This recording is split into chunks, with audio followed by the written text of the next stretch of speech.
Greetings viewers, Eric the Car Guy here, also known as ETCG1 on this here channel. And on this here channel, ETCG1, we talk about stuff. We don't do repairs or anything like that, but I sit here in front of my open toolbox and talk about different things that may be of interest to you and the automotive community. At least that's my intent. Enough of the introductions. Why don't we just get right to the meat and potatoes of this video, which is the topic of how did you get started doing this? I'm going to go out on a limb and say that if you're watching my videos that you have some mechanical inclination or you have a desire to be mechanically inclined. So my question to you is, how did you get started with that? How did you develop that interest? Where did that interest come from? Was it something that you learned, perhaps from a family member, or is it something that you just wanted to do? Maybe from a young age you were taking things apart and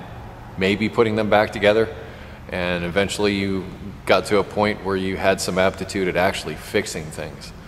I've just been curious about this. I've been thinking about this a lot lately. As far as where I got started as Eric the Car Guy, it was mainly, well, I always had an aptitude for it. I've been taking things apart. I was one of those people that took things apart at a very young age and not always successfully put them back together, but it gave me sort of a lot of insight into how things were put together and manufactured. And that helped cultivate my interest in things mechanical, just seeing how they were put together. So even though I wasn't able to fix something, I was able to see how, you know, all those little gears inside fit together, or you know, some of those electronics and how they were used in order to make that device work. So it really helped develop my curiosity and eventually my interest in becoming an automotive technician. My father was a mechanic, but not an auto mechanic. He actually worked on plastic molding machines, believe it or not, for Fisher-Price no less. So I had a lot of prototype toys growing up. Well, not a lot of them. I had a few of them from time to time. Things that were used to test the machines to make sure that they were working. In fact, he still works on those type of things today. He's been in plastic injection molding for some time. My grandfather on my mother's side was also,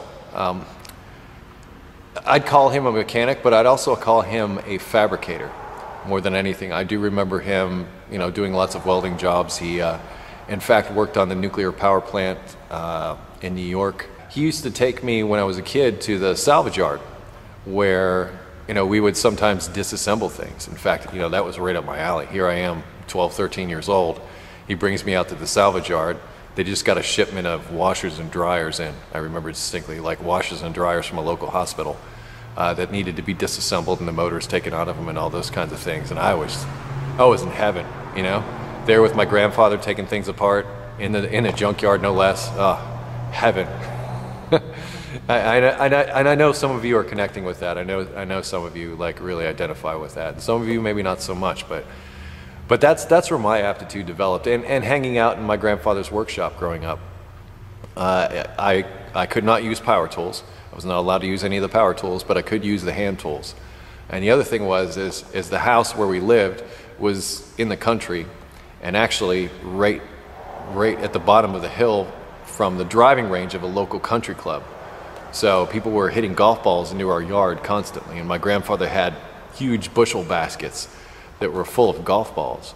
And he would take them back to the driving range and sell the golf balls back to them. Perfectly legal and legitimate, but I had other plans for those golf balls, and they were basically what I used to experiment on with those tools. So I'd squeeze a golf ball in a vise and cut it open with a hacksaw and watch all the insides come out. And once again, that's part of where the mechanical aptitude came from.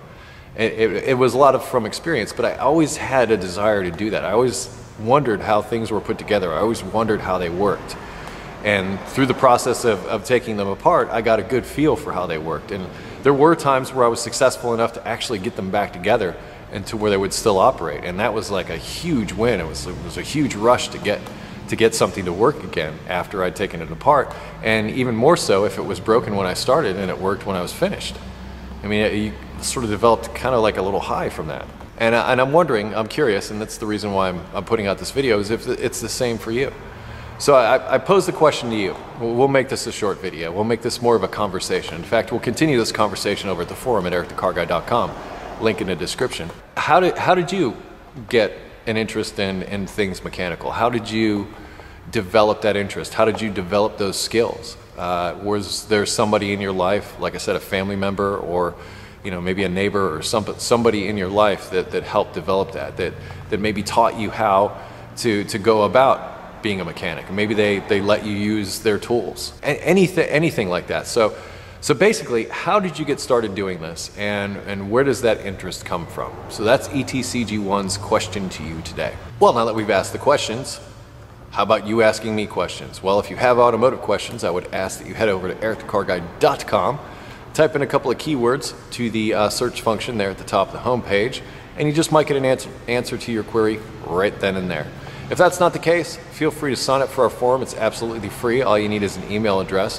Just be sure to respond to the confirmation email that should end up in your inbox, or you will not be able to complete your registration and you will be blocked. In order to avoid that, you might want to check your spam, bulk folder, what have you, and see if you can find that there email, because it has an important activation link to complete your registration.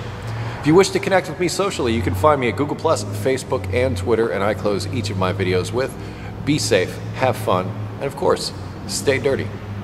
I'll catch you next time.